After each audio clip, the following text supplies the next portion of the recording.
नमस्कार साथियों, तो कैसे हैं आप सभी लोग। आई होप आप लोग बहुत अच्छे होंगे। तो रेलवे में भाई मेरे आ चुका है एक न्यू वैकेंसी। यह रेलवे अप्रेंटिस की ओर से एसएससीआर जोन से ये वैकेंसी आया है। ठीक है, साउथ रेलवे जोन से ये वैकेंसी है। यह रेलवे अप्रेंटिस का वैकेंसी है। इसमें आपको रेलवे का जो भी एग्जाम कीजिएगा, अगर आपके पास जो भी एग्जाम में बैठिएगा उसमें आपको 20% पहली बात तो छूट मिलने वाला है। रिजर्व में आपके पोस्ट को रखा जाता है। रेलवे अप्रेंटिस जितने भी अभ्यर्थी कर चुके हैं उनके लिए रेलवे अप्रेंटिस 1 साल का कोर्स होता है, जिसमें कि आपके पास अगर 10वीं पास और आईटीआई है तो रेलवे अप्रेंटिस आसानी से कर लीजिएगा। और आपको पर मंथ वहां पर सैलरी भी दिया जाता है। 8 से 9 हज़ार रुपये आपको सैलरी दिया जाएगा पर मंथ। और आपको रेलवे में आपको रेल की जानकारी दिया जाएगा वहां पर, जब आपका वही काम सिखाया जाएगा, क्योंकि आप रेलवे के लिए प्रॉपर तैयार होते हैं। जैसे कि कोई व्यक्ति एनसीसी करता है तो सेना के लिए तैयार होता है, वैसे ही रेलवे के लिए रेलवे अप्रेंटिस लाया गया है। जो व्यक्ति पहले से ही उसमें मतलब कार्य अनुभव उसको रहे, उसके बाद उस वहां पर रेलवे में जाकर के सही ढंग से काम कर सके वहां पर, इसलिए रेलवे अप्रेंटिस को लाया गया है। 1 साल आपको उसमें जॉब करने को मिलेगा। ट्रेनिंग पीरियड ही होता है, उसी में आपको 8 हज़ार सैलरी मिलता है। ठीक है, तो कितना पोस्ट है, कहाँ पर अप्लाई करना है, कैसे अप्लाई करना है, सब कुछ देखिए आपको दिखाते हैं। यह जो आपका वैकेंसी जो है रेलवे एससीआर अप्रेंटिस 2024, ठीक है, आपका ये एससीआर जोन से ये वैकेंसी है, यानी साउथ ईस्टर्न रेलवे।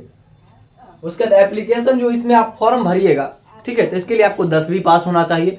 15 साल से 18 साल के बीच अगर आपका एज है तो भर लीजिएगा। 10वीं पास और आईटीआई होना चाहिए इसमें फॉर्म भरने के लिए। ठीक है, आपको जनरल ओबीसी के लिए 100 रुपया फॉर्म फीस लगेगा। SC ST है तो 1 रुपया नहीं लगने वाला है। फीमेल पूरे कैटेगरी का SC ST रहे या किसी कैटेगरी का रहे 1 रुपया नहीं लगने वाला है फीस।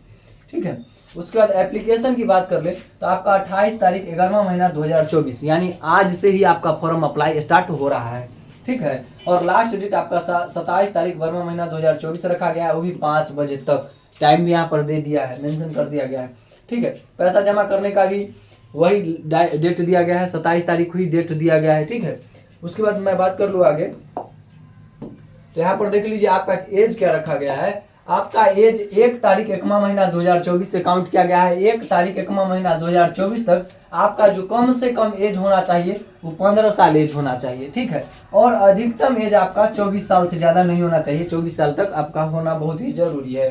ठीक है, अगर आप साउथ ईस्टर्न के अगर व्यक्ति है तो उसमें थोड़ा सा आपको एज रिलैक्सेशन मिल सकता है। ठीक है, apprentice RRC Kolkata apprentice recruitment rule. आगे देखते हैं हम लोग टोटल जो पोस्ट पर भाई मेरे ये जो वैकेंसी आया है इसमें 1785 पोस्ट है। कितना पोस्ट है? 1785 पोस्ट पर ये वैकेंसी आया है। और इसके मैं सिलेक्शन प्रोसेस की बात कर लूँ तो आप ITI किए हुए हैं और 10वीं में आपका जो परसेंट है ना, 10वीं के परसेंट बेस पर इसमें सिलेक्शन होता है। और एक छोटा सा एग्जाम भी रेलवे अप्रेंटिस की तरफ से हो सकता है तो कंडक्ट करवाया जाए या करवाता हो, इसके बारे में गहरी नॉलेज हमारे पास नहीं है, बट मैं आपको बताता हूं। ठीक है, 10वीं पास में आपके पास जितना परसेंटेज है ना उसके बेस पर हमारे जानकारी के अनुसार सिलेक्शन होता है। हम लोग कहीं से डेटा इकट्ठा किए हैं जिसके अनुसार मैं बताता हूं, और 100% यही होता है। ठीक है, 10वां में आपका जितना अधिक नंबर होगा सिलेक्शन की संभावनाएं अधिक होगी। ठीक है, 10वीं के परसेंटेज के आधार पर आप इसमें सिलेक्शन लेंगे। यहाँ पर देखिए क्या क्या मांगा है, 10वीं पास विथ ITI सर्टिफिकेट के साथ, तब आप इस फॉर्म को भर सकते हैं। पूरा 1785 पोस्ट पर ये वैकेंसी आया है। ठीक है, 15 से 24 के बीच आपका एज होना चाहिए और आसानी से आप इस फॉर्म को भर सकते हैं। इसमें कौन कौन सा पोस्ट रहने वाला है, पोस्ट प्रेफरेंस भी आपको दिखा देते हैं, मतलब कहाँ कहाँ सीट खाली है। जो 1785 जो सीट है उसमें देख लीजिए। यहाँ पर वर्कशॉप क्या है, खड़गपुर में कितना है, वर्कशॉप में 360 वैकेंसी है आपका। सिग्नल एंड टेलीकॉम वर्कशॉप में खड़गपुर में ही 87 पोस्ट पर वैकेंसी है। ट्रेकर मैकेनिक वर्कशॉप खड़गपुर में 120 सीट है। इस ढंग से पूरा ये लिस्ट है। ठीक है, देख लीजिए यहाँ पर कहाँ कहाँ कितना सीट है। यहाँ देख लीजिए ये क्या है, SRDEEG चकरधरापुर में कितना सीट खाली है, तो 93 सीट खाली है। इस ढंग से क्या है, एक लिस्ट है। और इस लिस्ट में आप यहाँ भी देख लीजिए, इंजीनियरिंग वर्कशॉप सिग्नल कितना है आपका, 60 सीट रहने वाला है। इंजीनियरिंग वर्कशॉप SINI 100 सीट रहने वाला है। उससे ऊपर क्या है, तो इलेक्ट्रिकल लोको शेड टाटा का कितना सीट रहने वाला है, 72 सीट रहने वाला है।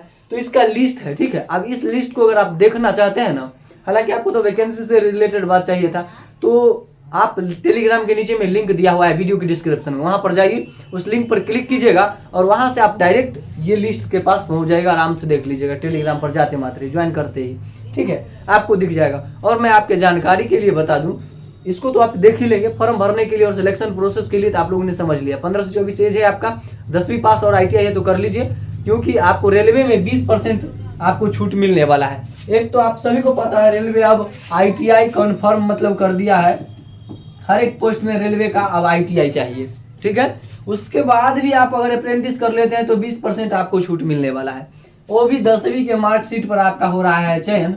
तो 10वीं के मार्कशीट अगर आपका अच्छा है, ITI कर ली है तो आराम से उसमें कर लीजिए। 8,000 आपको स्टाइपेंड सैलरी भी मिलता है। रेलवे के बारे में बहुत कुछ जान भी लीजिएगा, और वर्तमान में बहुत सारा वैकेंसी भी रेलवे का आ रहा है, ठीक है। तो उसमें फॉर्म अपना भी फिल कीजिएगा, और फिल करते ही बस एग्जाम दीजिएगा। आप किसी व्यक्ति का अगर मान लीजिए 90 पर चयन हो रहा है तो आपका वहाँ पर 70 पर ही चयन हो जाएगा, 70 नंबर ही आपको लाना पड़ेगा, क्योंकि आप अप्रेंटिस कर चुके हैं। ITI वाले भी हैं और सब ITI वाला रहेगा, और अप्रेंटिस नहीं रहेगा तो उसको 90 कट ऑफ गया तो आपका 70 रह जाएगा। तो इस ढंग से रेलवे में आप जॉब प्राप्त कर सकते हैं। और ऐसा नहीं है जो आप वहाँ पर जाइएगा तो सैलरी नहीं देगा, सैलरी भी तो मिल ही रहा है 8-10 हज़ार, कहीं भी जाइएगा। अभी भी आप एक बेरोजगार इंसान है तो उससे ज़्यादा तो बचा नहीं सकते। ऐसे भी कर लीजिए अप्रेंटिस, तब तक आपका टाइम भी जाएगा, कुछ एक्सपीरियंस भी बढ़ेगा, ठीक है। मिलते हैं अगली वीडियो में, तब तक के लिए जय हिंद। कोई डाउट हो तो कमेंट सेक्शन में लिख के पूछ लीजिएगा।